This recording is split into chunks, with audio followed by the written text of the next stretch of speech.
तो हम physical quantities या भौतिक राशियों की बात कर रहे थे। तो भौतिक राशियां वे राशियां या फिर क्वांटिटीज होती हैं जिनकी मदद से हम किसी की स्थिति के बारे में जान पाते हैं, किसी की सिचुएशन के बारे में जान पाते हैं, क्योंकि ये भौतिक स्थिति का आकलन करने में हमारी सहायता करती है। जैसे एग्जाम्पल के लिए मान लेते हैं हाइट की बात हो, जैसे मान लो हाइट की बात हो, तो अगर मैं आपसे कहूं कि आपकी हाइट कितनी है, तो आप ये बोलोगे भाई 175 सेंटीमीटर है, यही तो बोलोगे।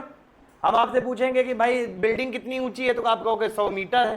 तो ये जो मीटर और सेंटीमीटर है, ये क्या है? यही भौतिक राशियां हैं। भौतिक राशियां दरअसल किसी की स्थिति के बारे में बताती हैं, किसी की विशेषताओं के बारे में बताती हैं कि वो क्या होगा, ठीक है, और वो उसके मापने के तरीके के बारे में बताती है कि हम किस तरीके से उसको मापेंगे, क्या मापेंगे, ठीक है। इसीलिए भौतिक राशियों को, फिजिकल क्वांटिटीज को इंपॉर्टेंस दी जाती है, क्योंकि इनके बिहाफ पर ही हम ये जान पाते हैं कि हाँ कोई चीज की वैल्यू या इंपॉर्टेंस हमारे समाज में महत्व क्या है। जैसे एग्जांपल के लिए हमने आपसे कह दिया कि 175, किसी की स्पीड 175 है, मैंने कह दिया ये 3 पढ़ते हैं, ये 3 पढ़ती हैं। अब 3 घंटे पढ़ रही हैं, 3 सेकंड पढ़ रही हैं, 3 दिन पढ़ रही हैं, 3 महीने पढ़ रही, कौन बताएगा? जब तक हमें ये नहीं पता होगा कि महीने हैं कि घंटे हैं कि सेकंड है, तब तक हमें जान ही नहीं पाएंगे, हमें क्लैरिफिकेशन ही नहीं मिलेगा कि किस चीज के बारे में बात हो रही है। तो भौतिक राशियां हमें इन सब चीजों के बारे में भी जानकारी देती हैं। दरअसल ये हमारी स्थिति के बारे में हमको बताती हैं कि हमारी स्थिति किस प्रकार की होगी, कैसी होगी, कहाँ होगी, ठीक है। इसीलिए भौतिक राशियों का जो कॉन्सेप्ट होता है, जो आपका सिद्धांत होता है, वो जरूरी हो जाता है। यार पेन कहाँ है यार?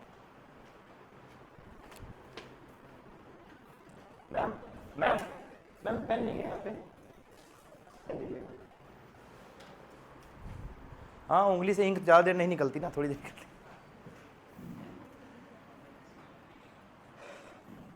थोड़ा सा हिंदी में दिक्कत आती है यार, है ना, वो फ्लुएंसी नहीं है, क्योंकि जनरली क्या रहता है, मिक्स रहता है, तो मैनेज हो जाता है। अब प्योर हिंदी है, सुना है यहाँ पर हिंदी में थोड़ी भी इंग्लिश बोल दो तो लड़ाई हो जाती है। नहीं समझ में नहीं, लिखाऊंगा तो पूरा हिंदी, लिखाना तो पूरा हिंदी में, देखो प्योर हिंदी है, ठीक है, पूरा हिंदी है, कोई दिक्कत नहीं होगी, ठीक है। नहीं, मैं बताना पड़ता है ना यार, क्योंकि थोड़ा सा कंफर्टेबल नहीं, आदत नहीं है ना उतना हिंदी बोलने की, तो दिक्कत होती है। और अभी आया भी हूँ साउथ से तो वहाँ पर तो इल्ले नो हिंदी, ओनली इंग्लिश, तो वो फ्लुएंसी टूट जाती है। खैर तो हम बात कर रहे थे, मतलब थोड़ा बहुत कंफर्टेबल हो ना, जहां दिक्कत हो बता देना, मैं बता दूंगा, कन्वर्ट कर दूंगा।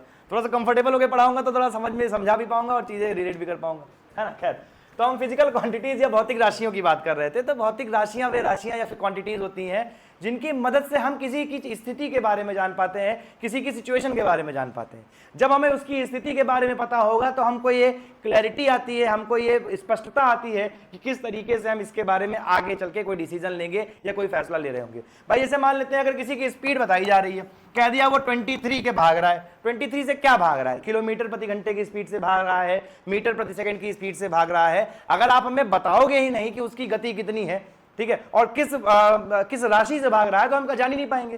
भाई अगर मान लेते हैं हमने मीटर पर सेकंड लगाया, तो पता चला कि हमारी कैलकुलेशन ही पूरी गलत हो जाएगी, हमारी पूरी गणना ही गलत हो जाएगी, हम वास्तविकता में जान ही नहीं पाएंगे।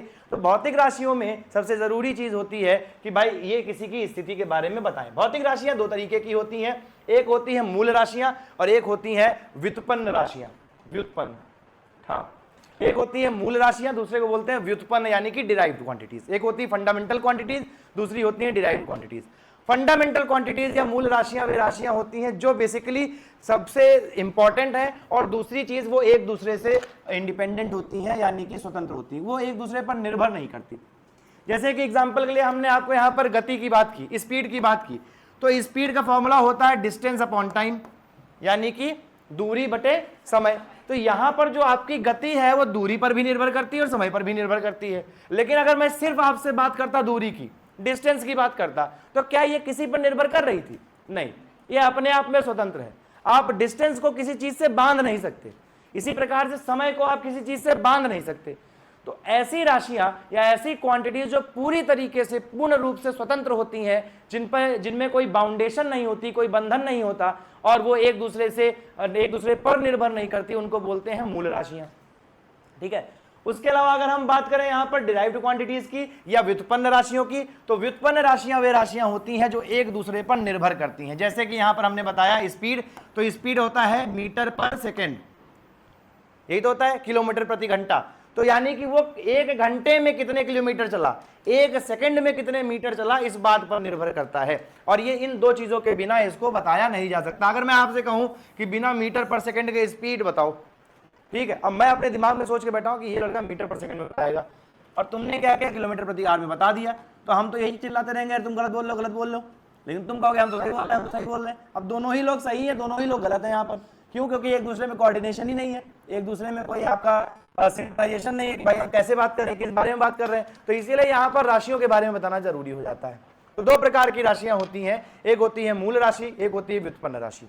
व्युत्पन्न जैसे फोर्स है आपका, अब फोर्स में क्या होता है आपका, बल में क्या होता है, न्यूटन होती है इसकी राशि, न्यूटन होती है। तो न्यूटन अकेले कभी आप बता नहीं सकते, इसमें आपको मास यानी कि जो द्रव्यमान है उसके बारे में पता होना चाहिए, और जो आपका वॉल्यूम है उसके बारे में पता होना चाहिए, सॉरी एक्सेलरेशन के बारे में पता होना चाहिए।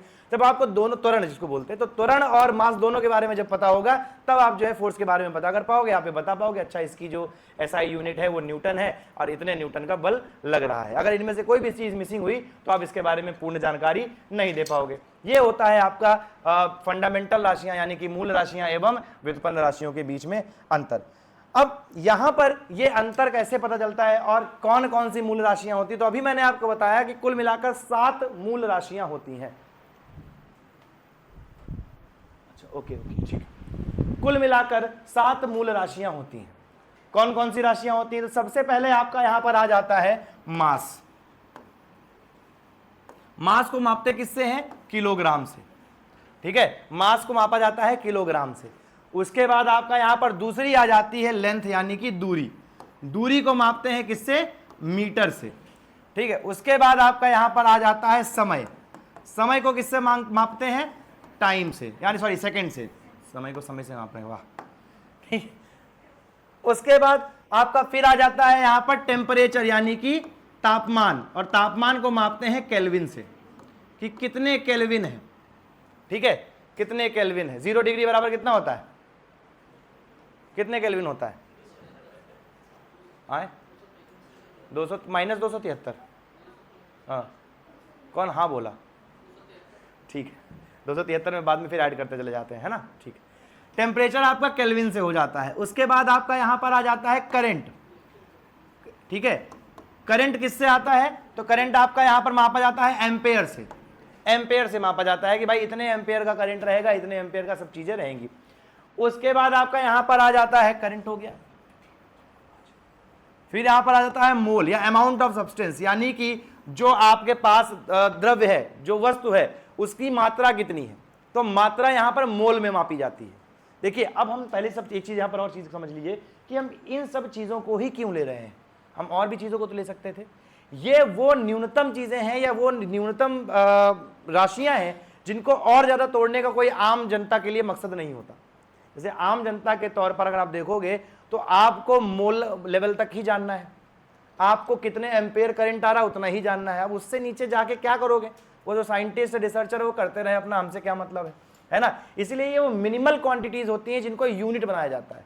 यूनिट इसीलिए यूज की जाती है ताकि इससे नीचे ब्रेक नहीं हो सकता, ठीक। तो यहां पर ये आपका बताया जाता है। वैसे तो वो Q/T कूलाम प्लस टाइम कर दो, वो सब कर दो नौटंकीबाजी, लेकिन फिर भी ये इंडिपेंडेंट होते हैं दूसरे के। उसके बाद आपका आ जाता है amount of substance, amount of substance में आ जाता है आपका मोल, MOL, MOL यानी कि मोल आ जाता है। आपने यहाँ पर जब रसायन विज्ञान पढ़ा होगा, केमिस्ट्री पढ़ी होगी, तो उसमें मोल कॉन्सेप्ट आता है कि कितने मोल रहेंगे इस वाले एटम में, इस वाले पार्टिकल में, ये सारी चीजें होती हैं, ठीक है। उसके बाद लास्ट आपका आता है यहां पर ल्यूमिनस इंटेंसिटी, ठीक है। ल्यूमिनस इंटेंसिटी को हिंदी में क्या बोलते हैं, ज्योति तीव्रता, प्रदीपन की तीव्रता, ओके, प्रदीपन की तीव्रता बोलते हैं। तो प्रदीपन की तीव्रता प्रदीपन की तीव्रता जो है आपकी नापी जाती है किस चीज से, वो नापी जाती है आपकी कैंडेला से, यानी कि CD से। इसको CD से भी डिनोट करते हैं और CAD से भी डिनोट करते हैं, अलग अलग जगहों पर आमतौर पर CD से ही डिनोट किया जाता है इस भाषा में, ठीक है। तो ये आपके 7 मूलभूत राशियां होती हैं जिनके आधार पर हम आगे चलकर सारी कैलकुलेशन करेंगे, और ये फंडामेंटल राशियां हैं। ठीक है। इसके बाद जितनी भी राशियां आएंगी सबको हम डिराइव कर रहे होंगे, अभी डिराइव कैसे करते हैं उसके बारे में भी हम बताएंगे, डिटेल में समझाएंगे, ठीक है। चलो हम बोल रहे, पहला है किलोग्राम, द्रव्यमान का किलोग्राम हो जाएगा, लंबाई का मीटर हो जाएगा, समय का पहिया सेकंड में चलेगा, टेम्परेचर केल्विन में नापा जाएगा, करंट एम्पेयर में नापा जाएगा, अमाउंट ऑफ सब्सटेंस मोल में मापा जाएगा, मोल। इसकी वो मोल वाली वैल्यू क्या होती है, 6.023 इंटू 10⁻23 ना, याद है यार मुझे, मतलब एक दो बार पेपर दे सकता हूँ। अमाउंट ऑफ सब्सटेंस मोल। फिर उसके बाद लास्ट है आपका प्रदीपन वाले में candela, CD, candela CD, CD नहीं मतलब अभी एज है ना, मतलब सीडी, सीडी, CAD नहीं, कैंडेला उसको बोलते हैं, CANDELA बोलते हैं, बट उसको डिनोट करते हैं CD से, ठीक है, क्लियर है। अब जो आपके ये मात्रक होते हैं, तो ये मात्रक होते क्या है, मात्रक वे होते हैं जो उसको मापने के लिए आधारभूत रूप से तय किए गए होते हैं। इनकी कुछ खासियत होती है, ये उसके बिना मापे नहीं जा सकते। खासियत क्या होती है, सबसे पहली चीज, इनमें समय पर और जगह के हिसाब से बदलाव नहीं होना चाहिए, ठीक है। जैसे गांव में क्या चलता है, एक हाथ भर जमीन है, अब एक हाथ भर हमारे हाथ से नापोगे लंबा आएगा, बच्चे के हाथ से नापोगे छोटा आएगा, ठीक है, लंबा आदमी वो उससे और लंबा आएगा। यानी कि ये जो आपके मापन यंत्र हैं जो गांव में यूज किए जाते हैं, तरीका, लकड़ी ले आए नाप लिए, और लकड़ी सीधी है तो अलग मापेगी, टेढ़ी है तो अलग मापेगी, ठीक है। यानी कि यहाँ पर इनवेरिएबल होना चाहिए, उसमें कोई बदलाव नहीं होना चाहिए समय और जगह के हिसाब से, ठीक है। आप लोहे की लकड़ी लाए या लोहे की मान लेते, छड़ी नहीं बनवाई आपने, लोहे की छड़ी बनवा के आपने उसको हीट किया, वो लंबी हो जाएगी क्योंकि एक्सपैंड होती है, तो भाई उसकी लेंथ बढ़ गई। तो इसीलिए इन सब चीज़ों को नहीं, हम ऐसा मीट्रिक लेते हैं जो सभी जगह पर एक समान रहे, इसीलिए मीटर है। अब मीटर हर जगह मीटर ही रहेगा, वो बढ़ेगा तो दिख जाएगा कि ये मीटर बढ़ गया है ना। तो इसीलिए सबसे जरूरी चीज़ है कि ये हर जगह एक समान रहनी चाहिए, इसमें कोई भी बदलाव नहीं होना चाहिए। दूसरी चीज़, उसको सब मानने को तैयार हो, जो मापक यंत्र है या जो भी मापक आपने मात्रक बनाया है, यूनिट बनाया है, उस यूनिट को सब मानने को तैयार हो, एक्सेप्टेबल होना चाहिए हर जगह। अब तुम मानने को ही तैयार नहीं हो कि किलोग्राम में मापेंगे, तो भाई मत मापो। जैसे तुम कह रहे हो कि नहीं हम तो भैया जो है नापेंगे अपने हाथ से, हमको लगेगा भारी है तो भारी, हमको लगेगा हल्का है तो हल्का, ये कोई तरीका थोड़ी हुआ, ठीक है, ऐसे थोड़ी मापा जाएगा। दैट मीन्स वो यूनिवर्सली एक्सेप्टेड होना चाहिए और उसके फिक्स्ड वैल्यूज होनी चाहिए।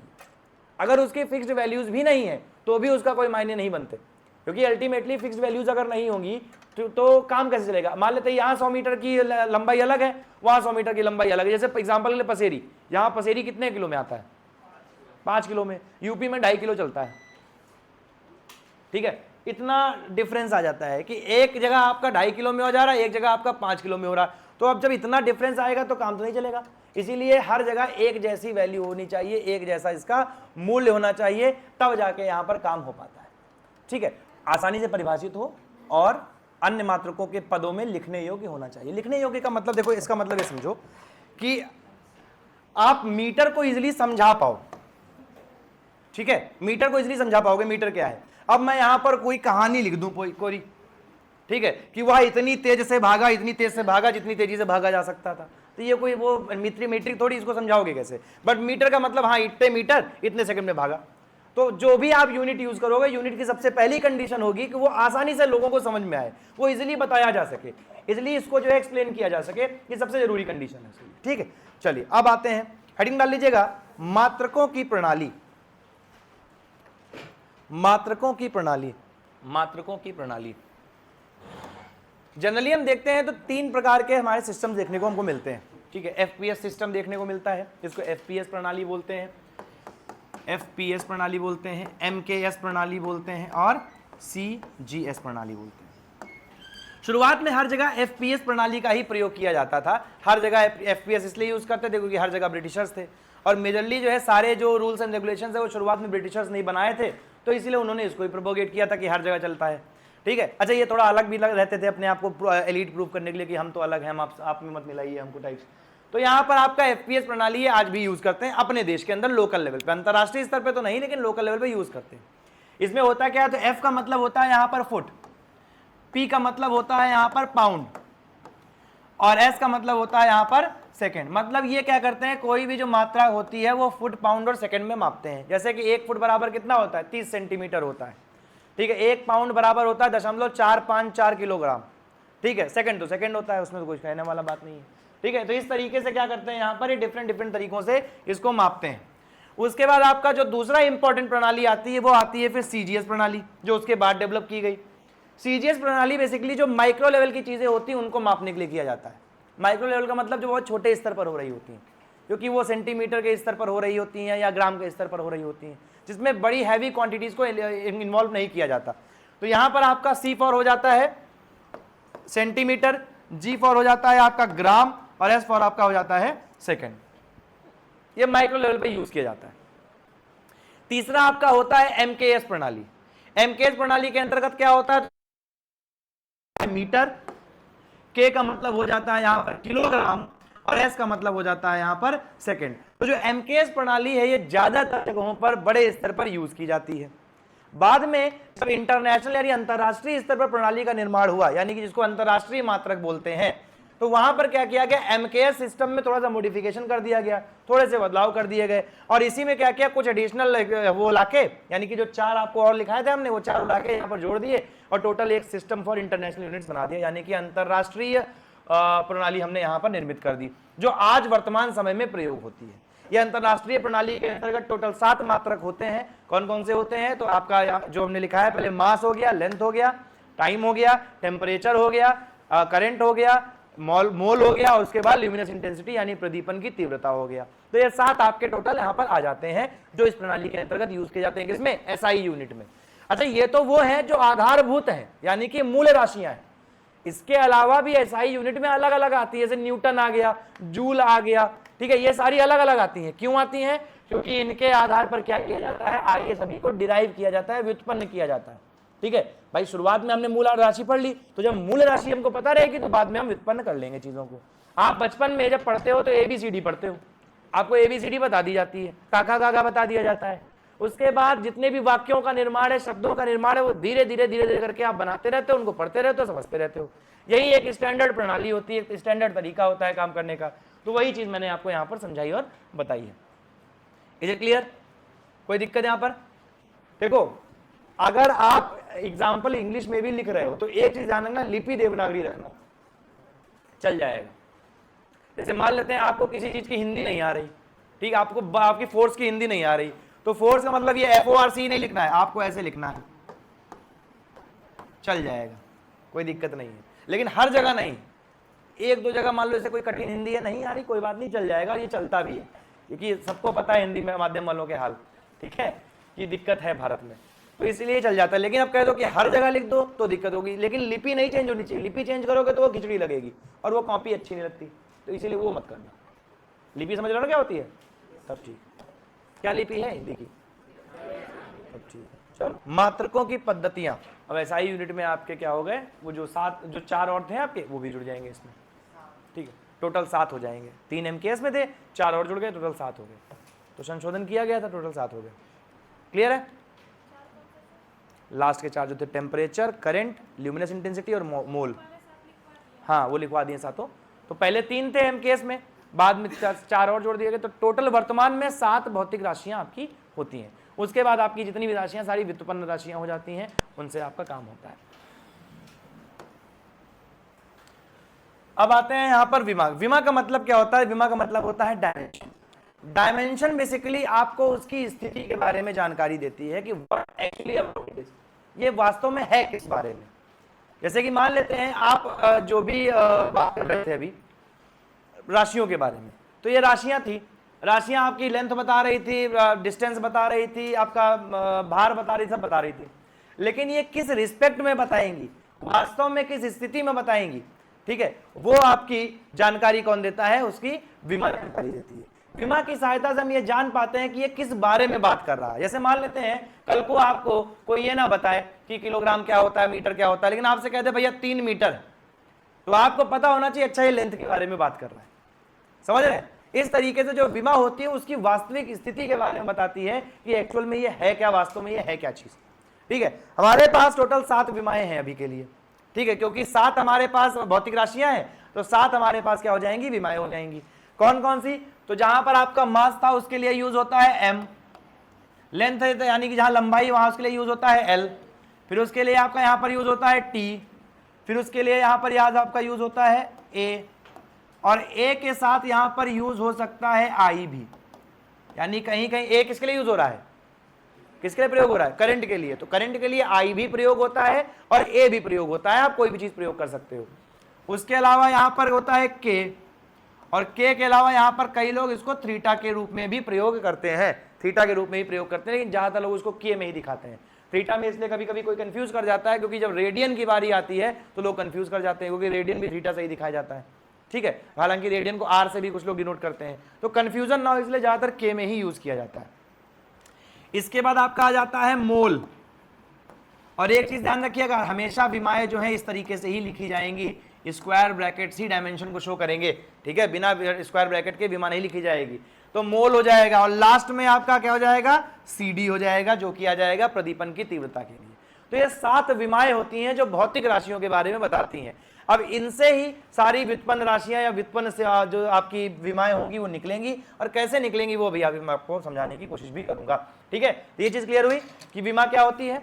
विमा का मतलब होता है कि वो उसकी स्थिति के बारे में जानकारी देगा, जो इन 7 इंडिकेटर से पहचानी जाती है। जैसे एम का मतलब हो गया मास, एल का मतलब हो गया आपका, एम का मतलब द्रव्यमान हो गया, एल का मतलब हो गया लंबाई, टी का मतलब हो गया समय, ए का मतलब हो गया करंट यानी कि बिजली, के का मतलब हो गया तापमान, मोल का मतलब हो गया कि मात्रा कितनी है, और आपका सीडी का मतलब हो गया कि उसकी तीव्रता कितनी है, प्रदीपन की तीव्रता कितनी है, जो ज्वाला जल रही है, जो आग जल रही है, ठीक है, लाइट जो जल रही है उसकी तीव्रता कितनी, इंटेंसिटी कितनी है।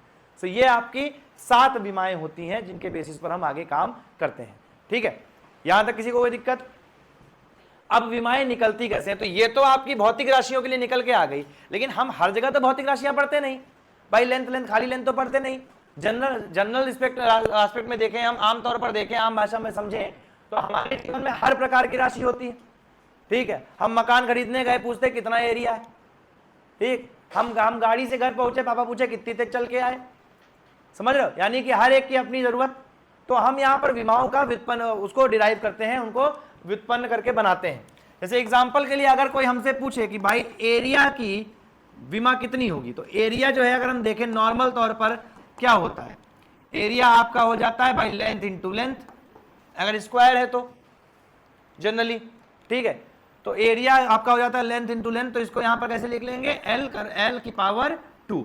यहां पर जब भी आप डायमेंशंस की बात करते हो तो डायमेंशंस के लिए कुछ रूल्स होते हैं। पहला रूल ये होता है कि इसको स्क्वायर ब्रैकेट में लिखा जाएगा, ठीक है। दूसरा रूल ये होता है कि जितनी बार चीजें कवर हो रही हैं, और आपको पावर्स अगर आपने पढ़ा होगा चैप्टर 7th 8th क्लास में, तो बेस सेम हो तो पावर ऐड हो जाती है, ये भी पढ़ा होगा। तो अगर ये L1 है, ये L1 है, तो L1 L सेम है, तो वहां पर 1 + 1 हो जाएगा। लेकिन अच्छा, यहां पर एक चीज आपको ध्यान रखनी है, वो ये ध्यान रखनी है कि दोनों के जो आपके मैट्रिक्स हैं, जो आपका डायमेंशन है, वो सेम होने चाहिए। ये नहीं कि आपने क्या किया, टाइम वाला भी इसी में जोड़ दिया, ठीक है। दोनों के मैट्रिक्स सेम होने चाहिए, तब जाके आप ऐड कर पाओगे, वरना ऐड नहीं कर पाओगे, ठीक है। लेंथ केवल लेंथ में ही जोड़ी जा सकती है, टाइम केवल टाइम में ही जोड़ा जा सकता है, मास केवल मास में ही जोड़ा जा सकता है। दूसरा रूल, ठीक है। तीसरा रूल ये हो जाएगा कि जब भी आप फाइनली लिखोगे तो इसको लिखा कैसे जाता है, तो M0 L2 और T0 लिखा इस फॉर्म में जाता है हमेशा। जब भी आप विमाओं का प्रदर्शन करते हैं किताब में या कॉपियों में, तो आप उसको जब लिखते हैं तो इस प्रकार से लिखते हैं कि M की पावर 0 होगी, L की पावर 2 होगी और T की पावर 0 होगी। इस तरीके से पूरा का पूरा यहाँ पर सिस्टम निकाला जाता है। समझ में आया। एक मैं और आपको समझाता हूँ, उसके बाद आप निकाल के दिखाना 1 2 का, ठीक है। जैसे हम दूसरा निकालने की कोशिश करें कि किसका निकालें, एक्सेलरेशन का निकालें। एक्सेलरेशन क्या होता है, v - u/t होता है, यही तो फॉर्मूला होता है ना। v मतलब अंतिम चाल, अंतिम वेग बेसिकली, है ना, और u का मतलब होता है पूर्व वेग, और t का मतलब टाइम होता है। यही तो होता है, final velocity minus initial velocity upon time, ठीक। अब यहां पर आ जाते हैं, नीचे टाइम है तो इसको t लिख लेते हैं, पहले ऊपर वाला सॉल्व करते हैं तब नीचे आते हैं। v का मतलब क्या होता है, distance upon time. Distance upon time से निकलेगी कितनी आपके डिस्प्लेसमेंट कितनी हुई है, विस्थापन कितना हुआ, कितना समय लगा है। यानी कि हम v को लिख सकते हैं LT - 1 लिख सकते हैं, और LT-1 LT-1 अगर हम यहाँ पर देखेंगे तो आपका जो है ये वैल्यू क्योंकि माइनस हो रही तो यहाँ पर कुछ तो होना नहीं है, तो एज इट इज क्या हो जाएगा LT-1 ऐसे लिख के आ जाएगा यहाँ पर। ये समझे कि नहीं समझे? नहीं समझे भाई, ऐसे समझो कि V भी LT-1 था और U भी LT-1 था, तो अब इन दोनों में कोई मैथ गुणा भाग थोड़ी होगी। यहाँ तो जो होना वो उसके नंबर में होगा, जाके जो उसके पास मूलांक है उस मूलांक में जो जोड़ घटाना होगा, इसमें थोड़ी कोई जोड़ घटाना होना है। तो हमको यहाँ पर एक LT मिल गया, तो LT-1 हमने लिख लिया, एक T नीचे था। अब आगे जाएंगे हम, यहाँ पर लिखेंगे LT-1 और ये गुणे में आ जाएगा T-1। क्यों? क्योंकि जब नीचे वाला भाग वाला ऊपर जाता है तो गुणे में हो जाता है। तो अब बेस सेम है तो पावर क्या होती है? ऐड होती है। तो यहां पर लिख लेंगे LT-2, यानी कि एक्सेलरेशन का क्या आ जाएगा LT-2 और m की पावर 0, यानी कि जो एक्सेलरेशन है वो a ऐसे आ जाएगा, a = LT-2। किसको नहीं समझ में आया? नहीं आया? ये विमाएं हैं, वो उसके मात्रक थे, ये विमाएं हैं, डायमेंशन है। ये क्वेश्चन में आएगा तो आपसे पूछा जाएगा इसकी विमा निकाल कर दीजिए। हाँ, L का मतलब लेंथ। भाई यहाँ पर एक्सेलरेशन नापते हो तो आप पहले उसकी लंबाई को डिवाइड करते हो समय से, तो उसका वेग निकल के आता है, फिर उसके वेग में जो अंतर आता है उसको फिर समय से विभाजित करते हो तो एक्सेलरेशन आता है। लिख के ऐसे ही आएगा ऑप्शंस में।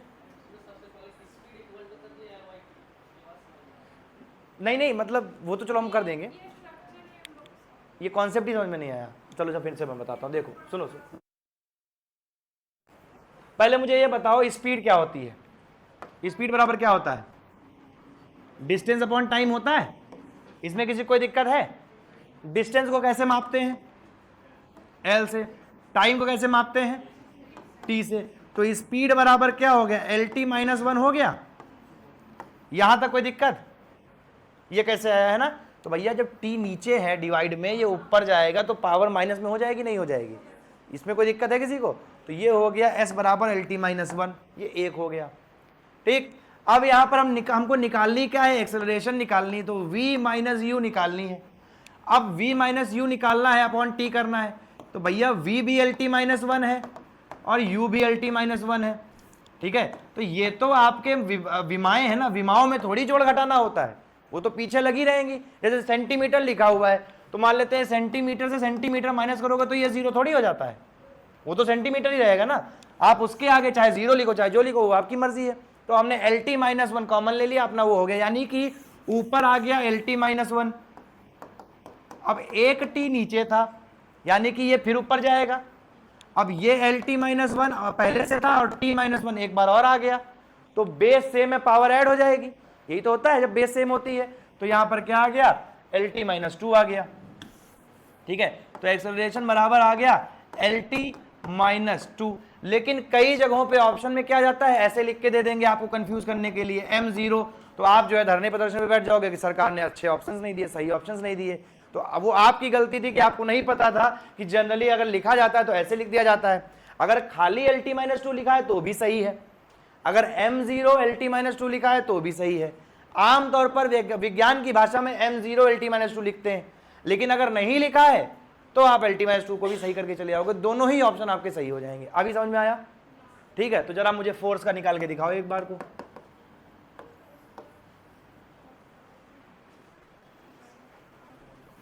कोशिश करो। फोर्स होता है m इंटू एक्सेलरेशन।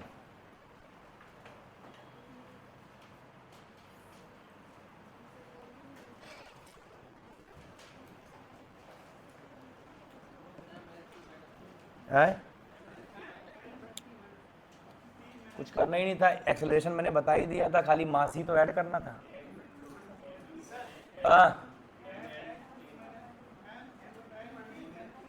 ठीक, नहीं समझ आया?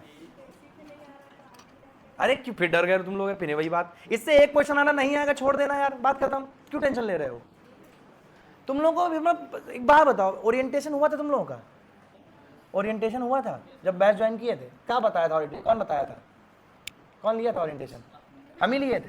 तो हम उस दिन ज्ञान नहीं दिए थे कि आपको 100% नहीं आना, आपको 80% आना है, लेकिन जितना आना उतना सॉलिड आना है। लेकिन इसका मतलब ये नहीं कि 20 पे मेहनत नहीं करनी। 20 पे 2 बार 3 बार मेहनत करो, हो रहा है तो ठीक, नहीं हो रहा तो रास्ता नापे उसको। बाकी तो 80% कवर करो, सिलेक्शन तुम्हारा 50 पे ही हो रहा है। ठीक है, तुम लोग पहले ही डर जाते हो, अभी नहीं आ रहा तो कभी नहीं आ रहा है, ये कौन सी बात है। मुझे बायो आज तक कम समझ में नहीं आई अच्छे से, लेकिन मेरे नंबर सबसे ज्यादा बायो में आ जाते थे। जरूरी थोड़ी है कि हमको शुरुआत में समझ में नहीं आ रहा तो बाद में ना आए, हो सकता है ये पेपर ही में ना आए, ये सब मत, ये सब फालतू बात होती है। मेरा सिंपल से कहने का मतलब है, देखो इसको कैसे हमने किया, एक्सेलरेशन निकाल लिया था LT-2, ठीक। अब फोर्स इज इक्वल टू क्या होता है, m इंटू ए होता है। m का मतलब क्या होता है, मास। तो मास कैसे निकाला जाता है, m से, m से तो निकालते हैं वहां पर, MLT में m से मास निकाल रहे थे, ठीक है। एक्सेलरेशन का हमने यहां पर पहले निकाल रखा था, LT-2। चलो एक काम करते हैं, m0 LT-2 कर लेते हैं अब, ठीक है, ताकि आपको क्लियर हो जाए। अब यहां पर बेस से में पावर ऐड होगी, 1 + 0 कितना होता है, 1 होता है, तो ये आ गया MLT-2। अभी क्लियर है, पक्का। तो ये तो आपको पता ही होने पड़े, ये तो हम बताएंगे ना अभी, ठीक है। दूसरी चीज, चलो एक काम करो, हमको जी की वैल्यू निकाल के दिखाओ, ये तो फॉर्मूले नहीं पता है। चलो मैं फॉर्मूला बता दे रहा हूं, बताओगे कोई फॉर्मूला, बताओ। Gm1m2/r²। चलो अब निकालो, जी की वैल्यू निकालनी है, निकालो भाई। नहीं आया है,